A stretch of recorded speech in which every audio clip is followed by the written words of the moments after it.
China's provocative actions also demonstrate a lack of respect for your countries, challenging and threatening territorial sovereignty. Tensions in the South China Sea just reached a new level.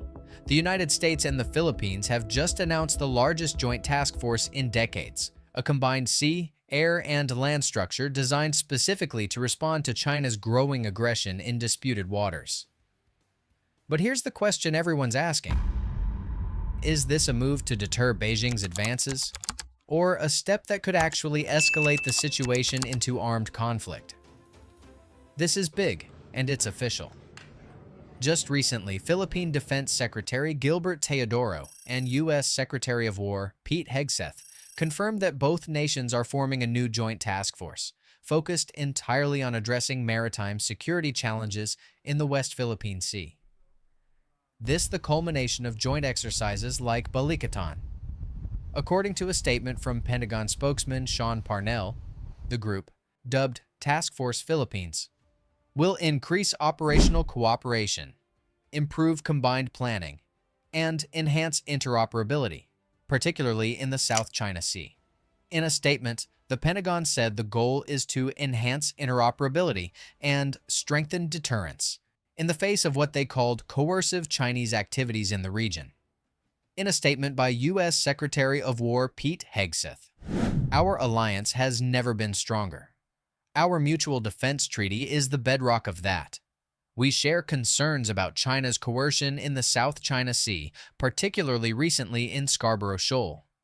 On the Philippine side, the Armed Forces of the Philippines confirmed that this new task force would bring together key branches together: the Navy, Air Force, Coast Guard, and Northern Luzon Command, and tie them directly to U.S. Indo-Pacific Command Coordination.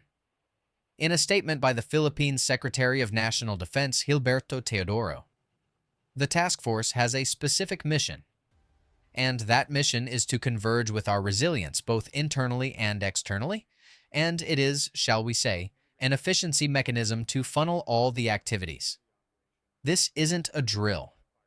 This is the creation of a real-time command network for crisis response, surveillance, and maritime defense, specifically to address China's growing assertiveness in the South China Sea. And what triggered it? Well, that brings us to the next part. So, what exactly is this largest joint task force all about? According to reports from Reuters, the Philippine Star, and the U.S. Department of Defense, the task force will have U.S. and Philippine naval ships conducting joint patrols, air surveillance assets like P-8A Poseidons, Philippine F-A-50s, and AW-109 helicopters, coordinating real-time reconnaissance, Coast Guard coordination teams, and eventually increased rotational U.S. Marines and rapid reaction units trained for amphibious response, meaning if there's a flare-up, reaction time will be in minutes, not days, with the main goal of the Philippines becoming a main forward command center, not just a partner, but a strategic hub for the U.S. Indo-Pacific Defense Network. The task force will integrate real-time satellite feeds, joint intelligence assessments, and AI-driven maritime tracking systems to monitor every ship that enters contested waters. That's how serious this is. But why now? Why is this suddenly happening in 2025? Here's where the context gets interesting. Over the past year, Chinese ships have gotten bolder and more aggressive in the West Philippine Sea, all captured on camera and broadcast worldwide. Part of a growing pattern of Chinese maritime intimidation. For several times this year, China's Coast Guard aggressively blocks Philippine resupply missions to the BRP Sierra Madre, the rusting World War II ship that serves as a military outpost on Ayungin Shoal. In a press briefing, Secretary Teodoro said, "The Philippines will not be bullied in its own waters. Coordination with our allies is key to protecting our sovereignty." And the U.S. backed that up, saying, "An attack on Philippine forces, aircraft, or vessels in the South China Sea will invoke the U.S.-Philippines Mutual Defense Treaty." That's a serious statement. So this new joint task force isn't just symbolic. It's a direct response to that escalation. A message that both allies are done with the harassment and ready to act together. But here's the real tension. Does this move reduce the chances of conflict or actually increase them? Let's break down how this task force fits into the wider U.S. Indo-Pacific strategy, and why some analysts think it might force Beijing to rethink its next move. Now, here's where the strategy gets really interesting. This new joint task force isn't just a knee-jerk reaction to China's latest provocation. It's part of something much larger. A long-term U.S. plan to fortify the first island chain. A defensive arc stretching from Japan, through Taiwan, down to the Philippines. The logic is simple. China's military, particularly the People's Liberation Army Navy, or PLAN, has grown fast. In fact, it's now the largest navy in the world by ship count, with hundreds of vessels constantly patrolling the South China Sea. Their strategy is what analysts call AUKUS AD, or anti-access area denial. Basically, it's China's way of saying, if a war ever breaks out, we'll make it impossible for U.S. forces to get close. They've built artificial islands with radar arrays, anti-ship missiles, runways, and air defense systems. These outposts give them coverage over almost the entire sea. So how do you counter that? That's where the USACE strategy, Agile Combat Employment, comes in. Instead of relying on one giant base like Subic Bay in the old days, the U.S. now spreads smaller units across multiple sites and friendly bases.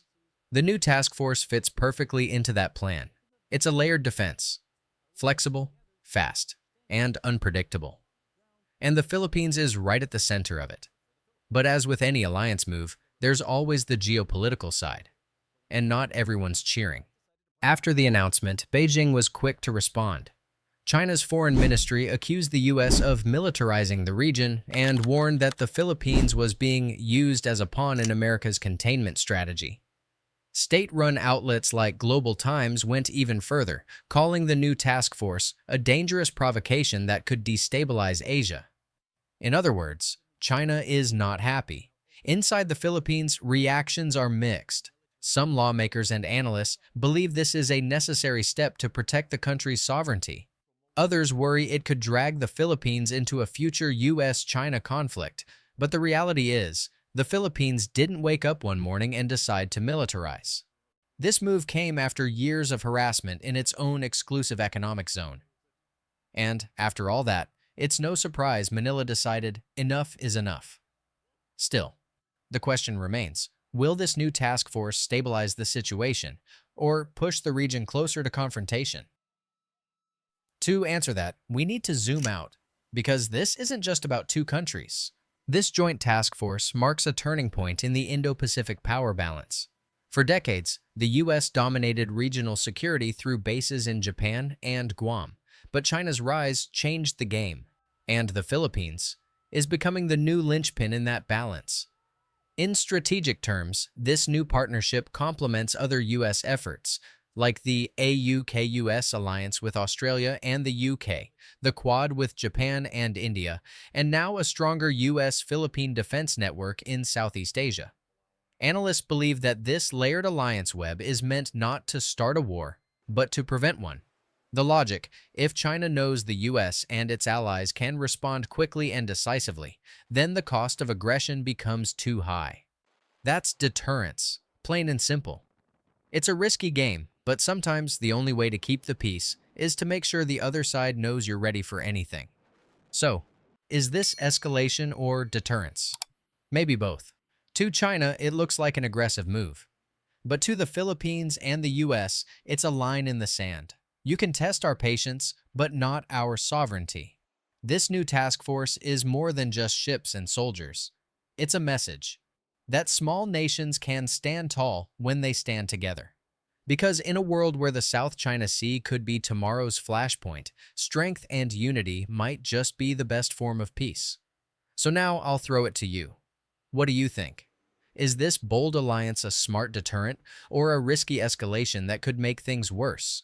Drop your thoughts in the comments.